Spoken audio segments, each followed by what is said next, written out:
नमस्कार दोस्तों, और मैं शेखर पांडे आप सभी भाई बहनों का रोज की तरह जी स्वागत करता हूं। उम्मीद के साथ कि ठीक होंगे, पढ़ाई लिखाई भी बेहतर तरीके से सबकी चल भी रही होगी। क्यों भाई, सब ठीक ठाक है? बहुत बहुत स्वागत सारे लोगों का। देखिए, आज हम लोग हड़प्पा सभ्यता के अंतर्गत हड़प्पा सभ्यता की सामाजिक स्थिति कैसी रही, जो भी सारी बातें हैं हड़प्पा सभ्यता के अंतर्गत आपको पिछले ही क्लास में बताया हुआ था कि लगभग सारी बातें अनुमान आधारित हैं। तो जो भी कुछ साक्ष्य मिल रहे हैं उनसे क्या विद्वानों ने अनुमान लगाए हुए हैं, यही हम लोग विभिन्न किताबों में अध्ययन करते हैं। वैसे ही उसी प्रकार से हड़प्पा सभ्यता की सामाजिक स्थिति का भी हम लोग इस क्लास में अध्ययन करने वाले हैं। बहुत बड़ा सा खंड नहीं है, टॉपिक नहीं है, कुछ खास बातें हैं जो कि निश्चित रूप से हमें जानने की आवश्यकता है। जब भी हम लोग हड़प्पा सभ्यता की सामाजिक स्थिति की बात करते हैं तो सबसे पहले तो हमें यह स्पष्ट होना चाहिए कि सामाजिक स्थिति के अंतर्गत कौन कौन सी चीजें या कौन कौन से उपखंड हमें पढ़ने होते हैं। आमतौर पे कुछ सतही स्तर की बातें लोग करते हैं, लेकिन हम लोग किसी भी सब टॉपिक को नहीं छोड़ेंगे। सामाजिक व्यवस्था कैसी रही हड़प्पा सभ्यता की, तो सबसे महत्वपूर्ण जो इसमें पहली बात दिखाई देती है कि हड़प्पा सभ्यता में किस किस प्रकार के जीव वैज्ञानिक समूह के हमें दर्शन होते हैं या साक्ष्य मिलते हैं।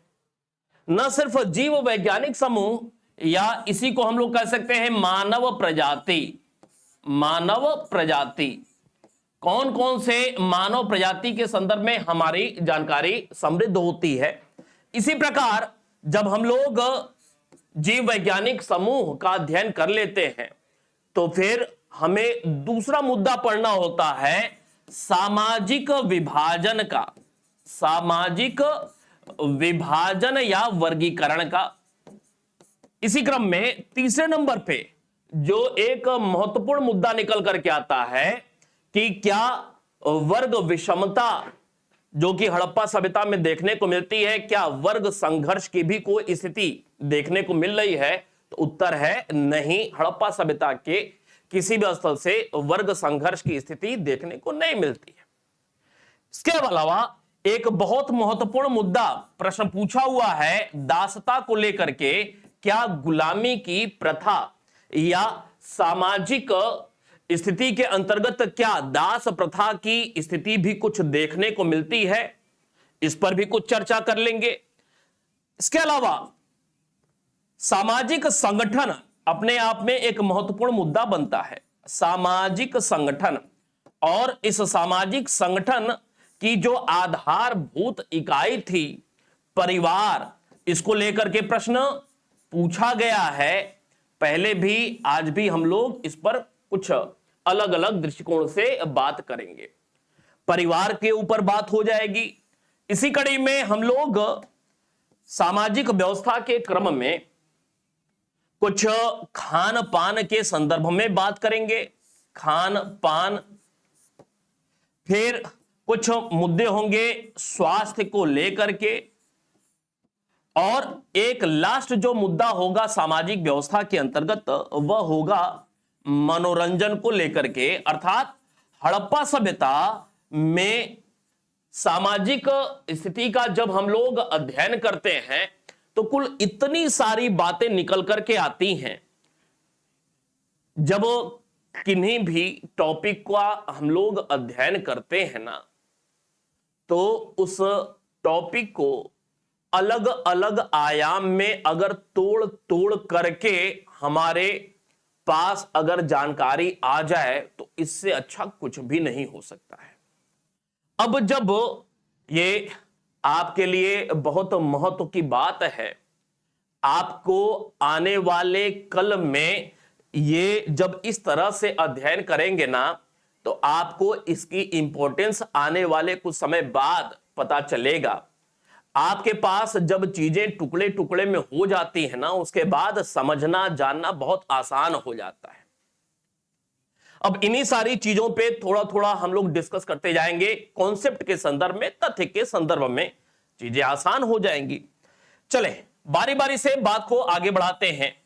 हड़प्पा सभ्यता के अंतर्गत सामाजिक स्थिति जीव वैज्ञानिक समूह या मानव प्रजाति की बात करते हैं। जीव वैज्ञानिक समूह। अब जब हम लोग जीव वैज्ञानिक समूह की बात करते हैं,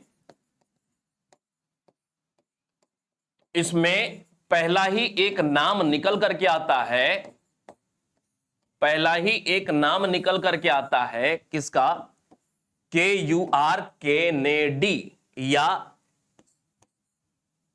KA, केनेडी। इनका नाम याद रखिएगा, महत्वपूर्ण नाम है KA, केनेडी।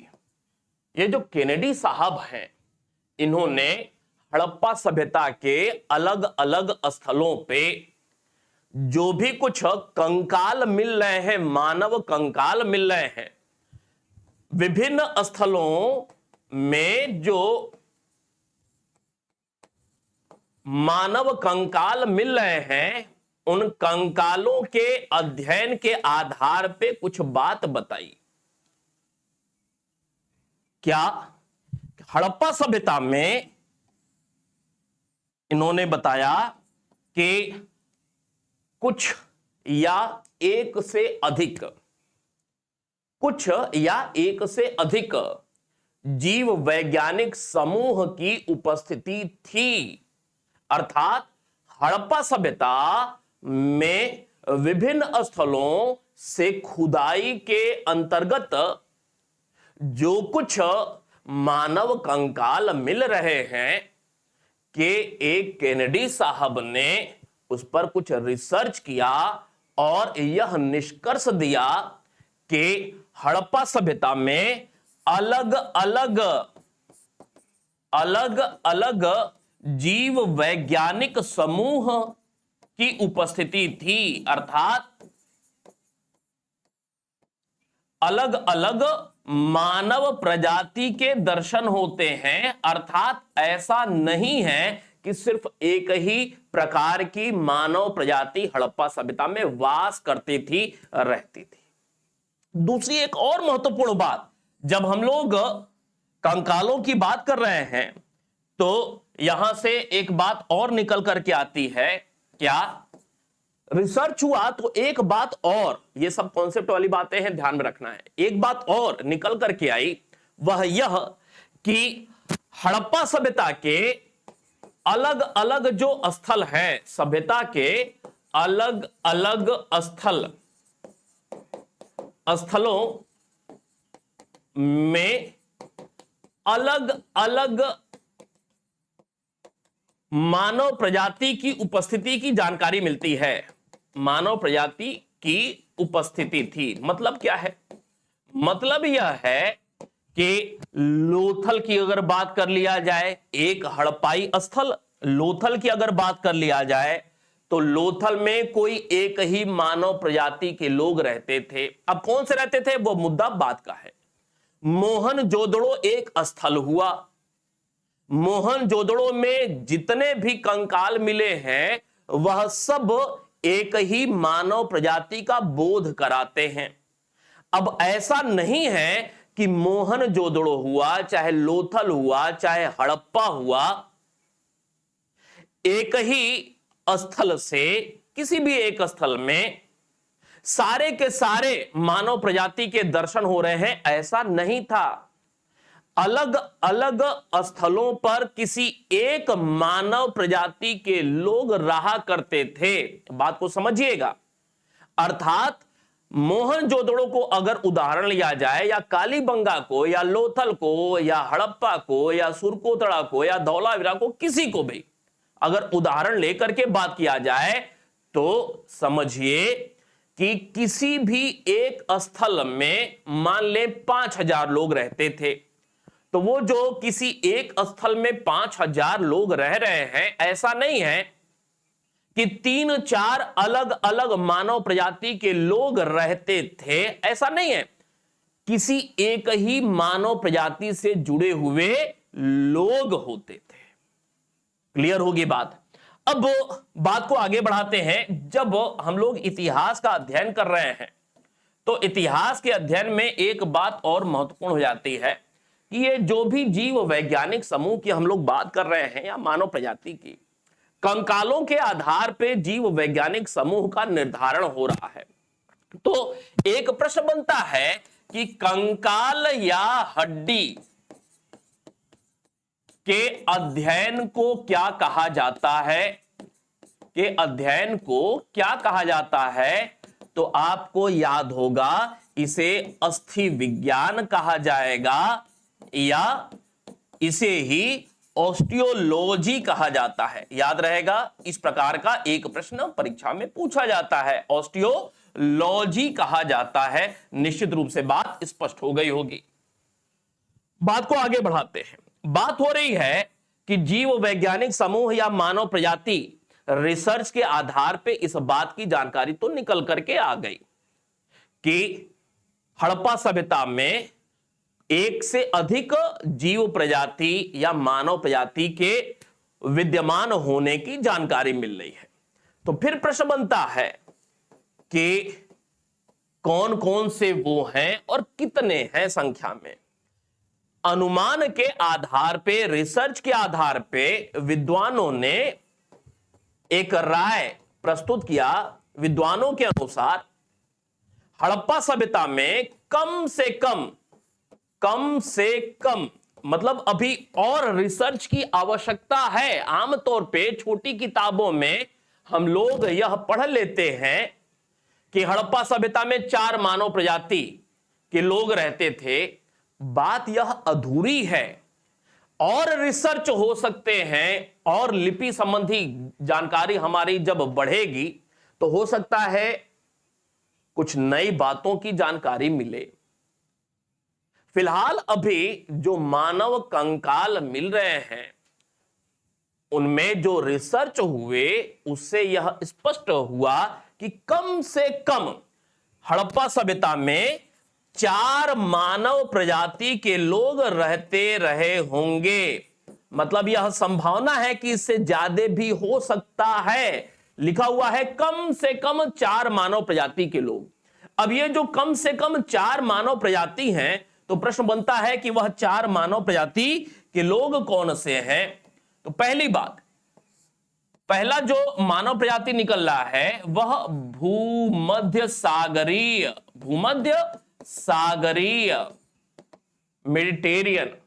मेडिटेरियन इंग्लिश में मेडिटेरियन भूमध्य सागरीय।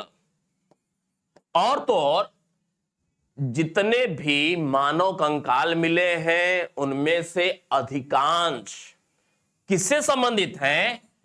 इसी मानव प्रजाति से संबंधित है, अर्थात सर्वाधिक मेडिटेरियन या फिर भूमध्य सागरीय मानव प्रजाति के लोग हड़प्पा सभ्यता में रहते रहे होंगे।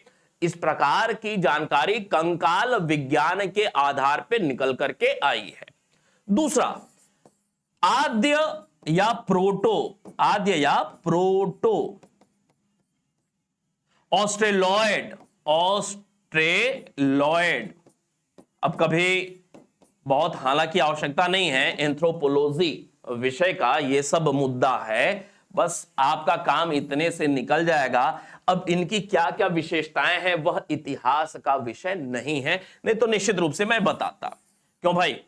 इसके अलावा आपको निश्चित रूप से यह पता होगा अल्पाइन प्रकार के लोग क्या हड़प्पा सभ्यता में देखने को मिल रहे हैं। तो निश्चित रूप से अल्पाइन प्रकार के लोग हड़प्पा सभ्यता में देखने को मिल रहे हैं। और चौथा जो है वह मंगोलायड प्रकार के लोग देखने को मिल रहे हैं। अर्थात यह कुल 4 मानव प्रजाति के लोग तो निश्चित रूप से हड़प्पा सभ्यता में रहते रहे होंगे। इस प्रकार की जानकारी हमें प्राप्त हो रही है। मानव प्रजाति या जीव वैज्ञानिक समूह का अध्ययन करने के क्रम में किस विज्ञान के अंतर्गत? तो आप कहेंगे ऑस्टियोलॉजी विज्ञान के अंतर्गत। अब जो हमारा दूसरा मुद्दा था यह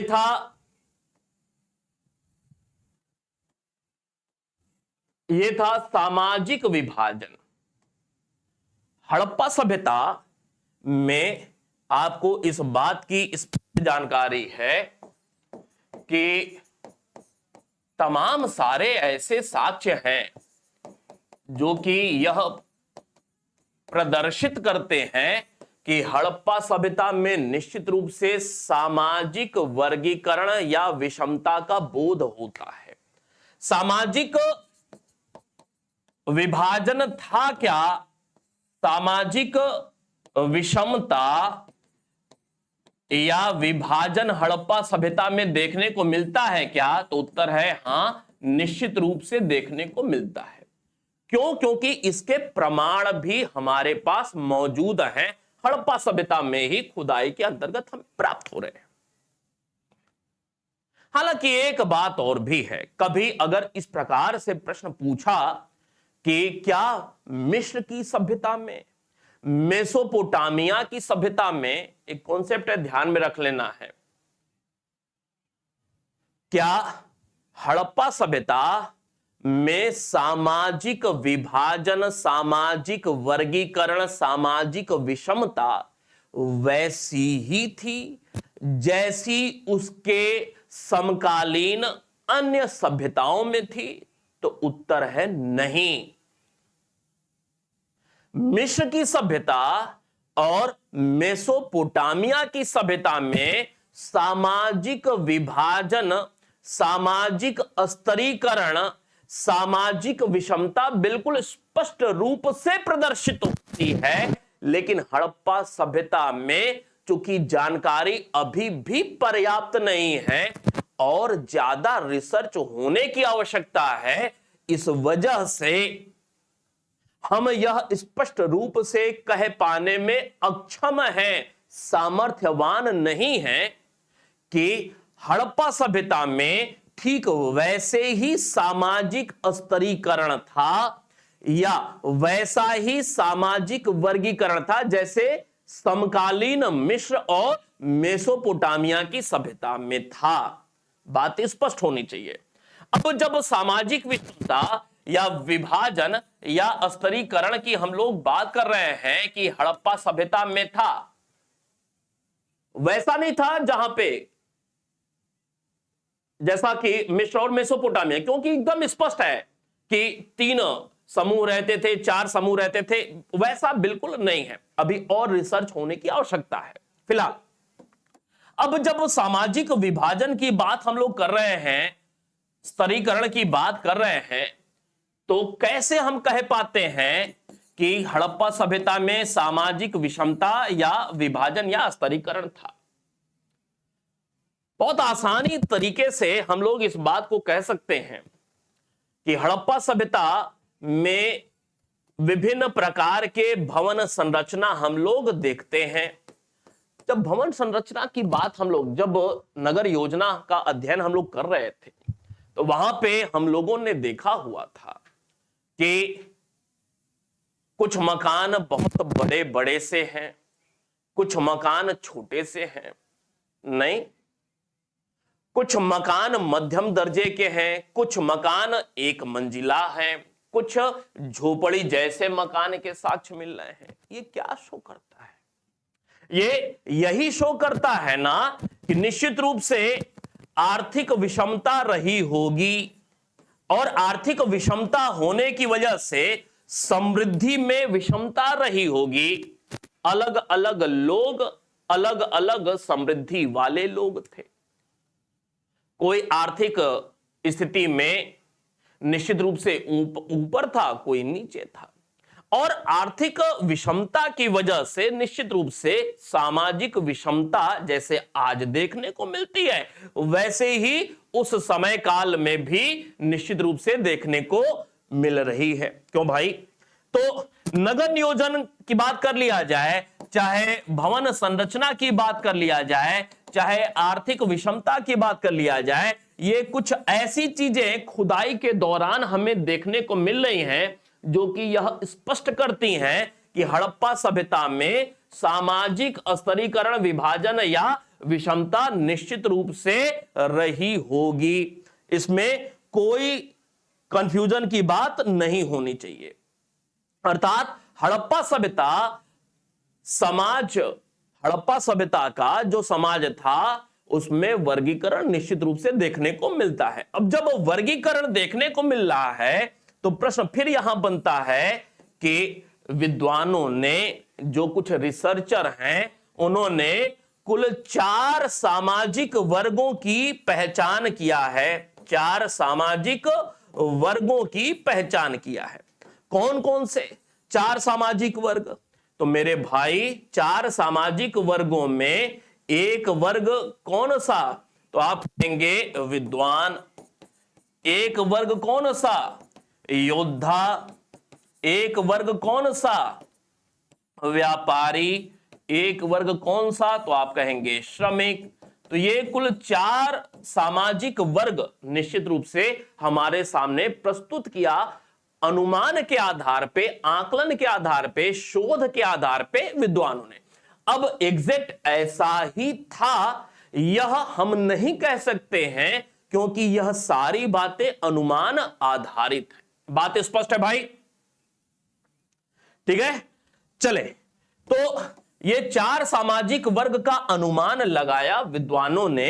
यह कुछ वैसा ही प्रतीत होता है जैसा वैदिक काल में हम लोग ब्राह्मण, क्षत्रिय, वैश्य, शूद्र वाली बात का अध्ययन करते हैं। यह कुछ वैसा ही दिखाई दे रहा है। अर्थात ब्राह्मणवादी व्यवस्था में या वैदिक कालीन सामाजिक स्तरीकरण की जो व्यवस्था हमें ऋग्वेद या बाद के ऋग्वेद में 10वां मंडल पुरुषोक्त या बाद में उत्तर वैदिक कालीन जो भी साहित्यिक ग्रंथ हैं, उनसे जो कुछ हमें जानकारी मिलती है उसका प्राचीन रूप हड़प्पा सभ्यता के सामाजिक स्तरीकरण में देखने को मिलता है।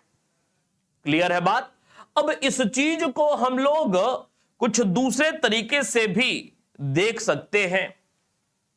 कुछ विद्वान ऐसे हैं जो कि इस रूप में बता रहे हैं, और कुछ विद्वान ऐसे हैं जो कि इसी को दूसरे रूप में प्रदर्शित कर रहे हैं। दूसरे रूप में क्या? दूसरे रूप में जैसे कुछ विद्वान हैं, कह रहे हैं कि एक वर्ग था शासक वर्ग, एक वर्ग था कुलीन वर्ग, एक वर्ग था मध्यम वर्ग, और एक वर्ग था निम्न वर्ग। तो ये इसी का एक दूसरा रूप कुछ विद्वान ये बात कहते हैं, कुछ विद्वान इन्हीं का तोड़ निकालते हैं दूसरे शब्दों का प्रयोग करके। उम्मीद करता हूं निश्चित रूप से बात स्पष्ट हो रही होगी। अब समाज में वर्ग विभेद था, समाज में वर्ग विभेद है, तभी तो आप सोचिए जब हम लोग नगर नियोजन की बात का अध्ययन करते हैं तो वहां पे एक बात स्पष्ट रूप से दिखाई पड़ती है कि हड़प्पा सभ्यता के अधिकांश नगर 2 भागों में बटे होते थे। नहीं, एक निचला शहर और एक दुर्ग क्षेत्र। दुर्ग क्षेत्र में कुछ खास लोग रहते थे, निचला शहर में जनसामान्य के लोग रहते थे। और तो इससे भी ज्यादा महत्वपूर्ण बात निकल करके आ गई धौलावीरा में। धौलावीरा का विभाजन 3 भाग में हुआ है। धौलावीरा का विभाजन 3 भाग में हुआ है, और जो तीसरा भाग है जनसामान्य वाला, वह भी 4 अलग अलग खंडों में बटा हुआ है। इस बात को ध्यान में रखिएगा। एक तो धौलावीरा 3 भाग में बटा हुआ दिखाई दे रहा है, और जो तीसरा जनसामान्य वाला भाग है उसमें भी 4 अलग अलग जैसे टोले बने हुए थे, 4 खंड हैं उसमें। यह क्या प्रदर्शित कर रहा है? यह सामाजिक विभेद को ही प्रदर्शित कर रहा है। क्यों भाई? बात स्पष्ट है। धौलावीरा। चलें बात को आगे बढ़ाते हैं। तो ये सामाजिक स्तरीकरण की हमने बात देखी। अब बात करते हैं दासता को लेकर के। क्या हड़प्पा सभ्यता में गुलाम प्रथा थी क्या? तो उत्तर है कि हड़प्पा सभ्यता में दासता या गुलामी की प्रथा या दास प्रथा विद्यमान थी। तो याद रखिएगा, स्पष्ट रूप से ऐसा प्रमाण नहीं मिलता है, स्पष्ट रूप से ऐसा प्रमाण नहीं मिलता है, नहीं मिलता है कि हम डंके की चोट पे कह सकें कि हड़प्पा सभ्यता में दास प्रथा विद्यमान थी। हम डंके की चोट पर यह नहीं कह सकते हैं कि हड़प्पा सभ्यता में दास प्रथा विद्यमान थी। ऐसा कोई स्पष्ट रूप से साक्ष्य हमें प्रतीत नहीं होता है, नहीं मिलता है। बावजूद इसके बावजूद इसके बावजूद इसके बावजूद इसके कुछ ऐसे साक्ष्य मिल रहे हैं, कुछ ऐसे साक्ष्य मिले हैं जो इस ओर इशारा जरूर करते हैं, इस ओर इशारा करते हैं या संकेत करते हैं, इशारा या संकेत करते हैं कि शायद रहा हो, शायद रहा हो। अब कुछ ऐसे साक्ष्य में वह साक्ष्य कौन से हैं, यह महत्वपूर्ण हो जाता है हमारे लिए। वह साक्ष्य कौन से हैं, दो खास बातें यहां पर निकल करके आती हैं। पहली बात, आपको याद होगा कि हड़प्पा जो स्थल है, हड़प्पा स्थल से श्रमिक आवास का साक्ष्य मिला हुआ है, श्रमिक आवास का साक्ष्य मिला हुआ है, श्रमिक आवास। इस श्रमिक आवास का जो साक्ष्य मिला हुआ है हड़प्पा स्थल से, इसके आधार पर क्या होता है, इसके आधार पर दो विद्वान हैं, एक का नाम है व्हीलर और दूसरा है गॉर्डन चाइल्ड। याद रखिएगा, ये दो विद्वान हैं विदेशी, जो कि यह कहते हैं कि हड़प्पा सभ्यता में दास प्रथा विद्यमान थी, दास प्रथा थी। हड़प्पा स्थल में जो श्रमिक आवास मिला है, उसके आधार पर व्हीलर और गॉर्डन चाइल्ड, ये जो दो विद्वान हैं विदेशी, इन्होंने कहा कि हड़प्पा सभ्यता में दास प्रथा विद्यमान थी। और ये लोग कहां से सीख ले रहे हैं, मेसोपोटामिया की सभ्यता से सीख लेकर के इस प्रकार की बात कर रहे हैं। जबकि एक भारतीय विद्वान, भारतीय पुरोधा, जिनका नाम है आर.एस. शर्मा, रामशरण शर्मा, आर.एस. शर्मा साहब भी हड़प्पा सभ्यता में दास प्रथा होने की बात करते हैं, होने की बात कहते हैं। अब किस आधार पे कहते हैं, यह भी महत्वपूर्ण है। इन्होंने कहा कि हड़प्पा सभ्यता के नगर, जो कि सर्वाधिक उत्खनन है, भाई ग्रामीण क्षेत्रों में उत्खनन कम हुआ है, हम लोग पहले से इस बात को जानते हैं। नगरीय क्षेत्रों का उत्खनन ज्यादा हुआ है, 99% नगरीय क्षेत्रों का उत्खनन हुआ है, जो नगरीय केंद्र रहे हड़प्पा सभ्यता में। अब उसमें जो भी कुछ खुदाइयां हुई, उन खुदाइयों में जो तमाम सारे निर्माण कार्य देखने को मिल रहे हैं, उत्खनन हो रहा है, बहुत सारी सामग्रियां मिल रही हैं, बहुत सारे अवशेष मिल रहे हैं पूरा अवशेष के रूप में। तो आर.एस. शर्मा ने कहा कि हड़प्पा सभ्यता में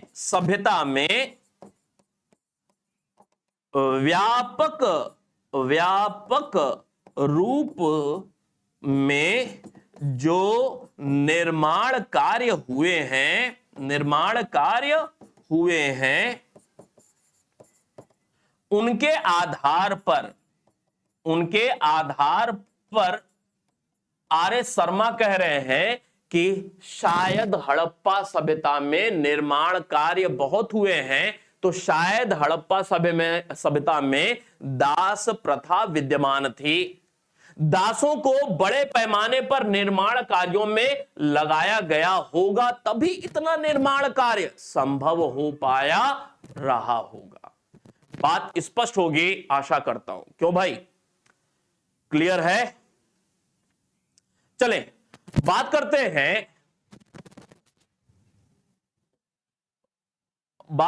हैं परिवार की।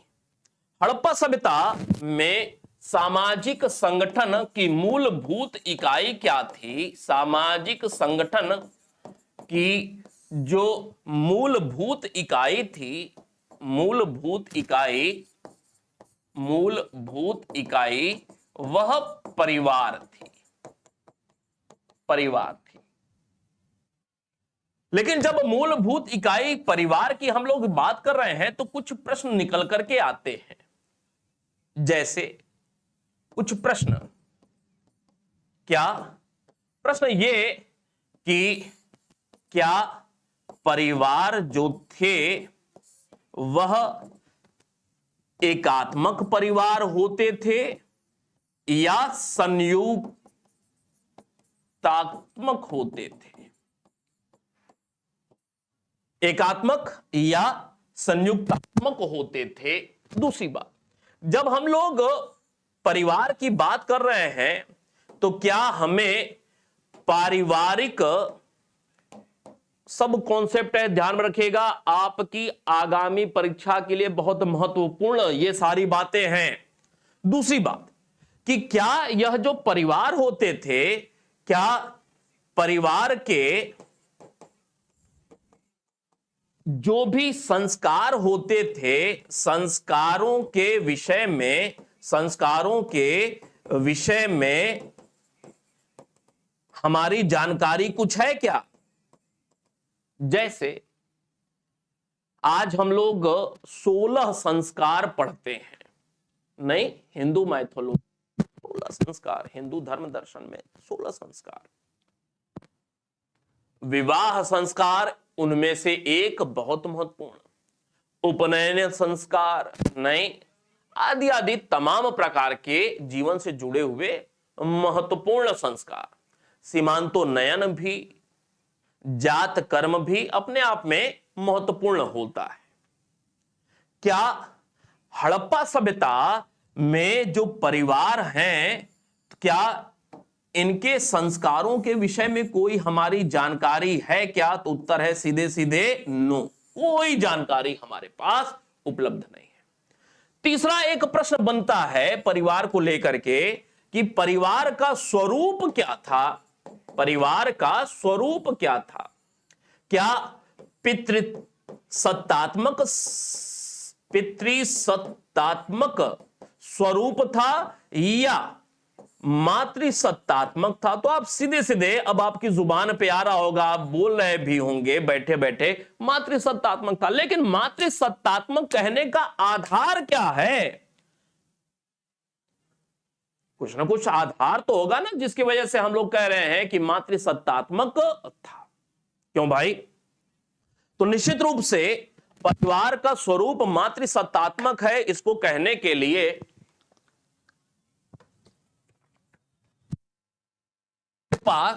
कुछ न कुछ साक्ष्य होने चाहिए।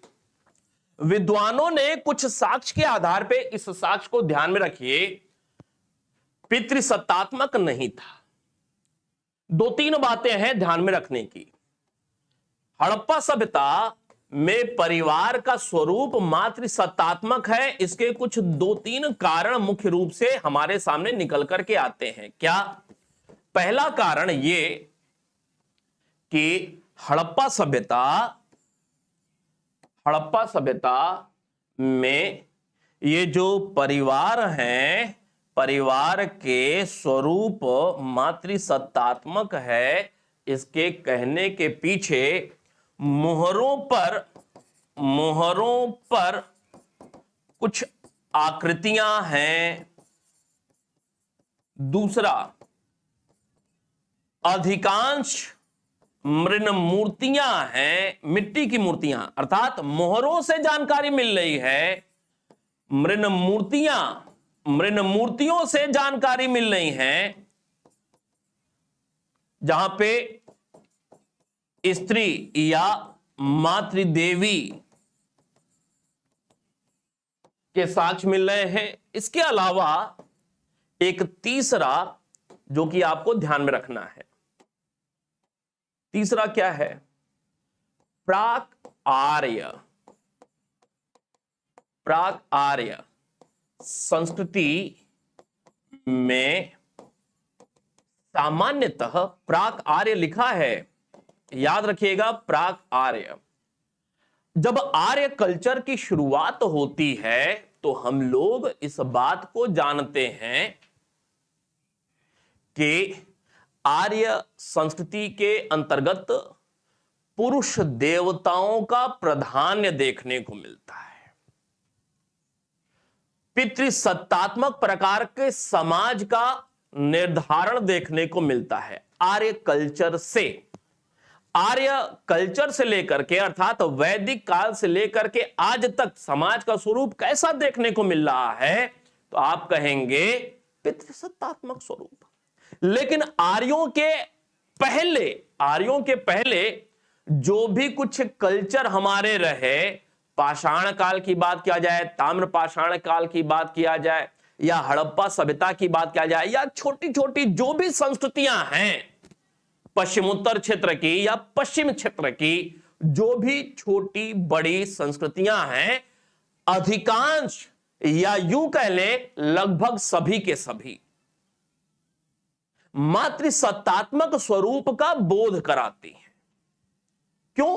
क्योंकि एक नए प्रकार का बनता हुआ समाज है उनका, और जब नए प्रकार के बनते हुए समाज की रूपरेखा हम लोग कहीं भी देखें किसी भी समाज में, तो वहां पे मातृतत्व प्रमुख होता है। मातृतत्व प्रमुख होता है, वहां पे प्रकृति प्रमुख होता है, वहां पे उर्वरता की प्रधानता होती है। ये सामान्य सा एक एक्नॉलेजमेंट है, इसको हमें समझने की जरूरत है कि प्राक आर्य या वैदिक काल के पहले जो भी कल्चर हैं छोटे बड़े, वह मातृसत्तात्मक पारिवारिक संगठन या स्वरूप का बोध कराते हैं। इसके आधार पर भी विद्वानों ने यह अनुमान ही लगाया है कि हड़प्पा सभ्यता में भी परिवार का स्वरूप कैसा था? मातृसत्तात्मक था। तो प्राक आर्य संस्कृति में सामान्यतः मातृसत्तात्मक समाज का बोध होता है। इसके आधार पे भी अनुमान विद्वानों ने लगाए हुए हैं। ठीक है, तो ये कुछ 3 बातें रहीं। अब जब हम लोग मातृसत्तात्मक की बात कर रहे हैं, तो क्या इस काल में महिलाएं आर्थिक गतिविधियों में भाग लेती थी क्या?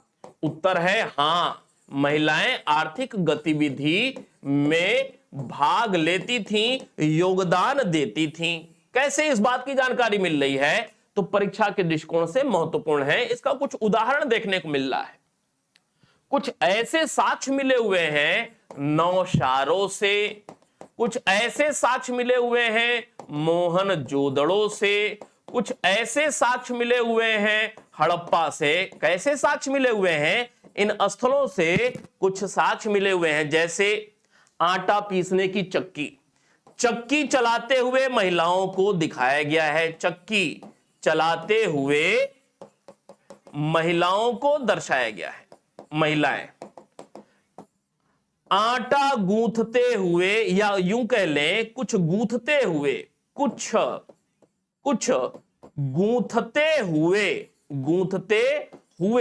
महिलाओं को प्रदर्शित किया गया है। इनके साक्ष्य कहां से मिल रहे हैं? तो आप कहेंगे, ठीक है, इन 3 स्थलों से ये साक्ष्य देखने को मिल रहे हैं। उम्मीद करता हूं बात स्पष्ट होगी। तो जब हम लोग हड़प्पा सभ्यता के परिवार की बात कर रहे हैं, तो परिवार में 2-3 प्रश्नों के आधार पे हमने बात किया। सबसे पहले बात किया कि एकात्मक होते थे या संयुक्तात्मक होते थे। तो आप जानते हैं कि हड़प्पा सभ्यता में तमाम सारे आवास ऐसे मिले हुए हैं जिसमें बहुत कमरे होते थे। बहुत सारे ऐसे घर मिले हैं जिसमें बहुत सारे कमरे होते थे। बहुत सारे घर मिले हैं जिसमें 1, 2, 3 से ज्यादा कमरे होते थे। यह क्या प्रदर्शित कर रहा है कि अनुमान के आधार पर एक बात किया जाए तो संयुक्तात्मक परिवार की व्यवस्था हड़प्पा सभ्यता में रही होगी, और यह रक्त संबंध पर आधारित, किस पर? रक्त संबंधों पर आधारित संयुक्तात्मक परिवार की व्यवस्था हड़प्पा सभ्यता में देखने को मिलती है। परिवार के संस्कारों के विषय में कोई जानकारी हमें नहीं है। परिवार का स्वरूप कैसा था, मातृसत्तात्मक या पितृसत्तात्मक? तो यह मातृसत्तात्मक था, पितृसत्तात्मक नहीं था। ठीक है, तो ये कुछ बातें रही किससे संबंधित? तो आप कहेंगे परिवार से संबंधित। तो हम लोगों ने अभी तक यहां तक की बात किया, सामाजिक संगठन तक की बात हुई। अब इस पे हमारी बात आगे होनी है, थोड़ा सा रुक करके इस पे हम लोग बात करेंगे।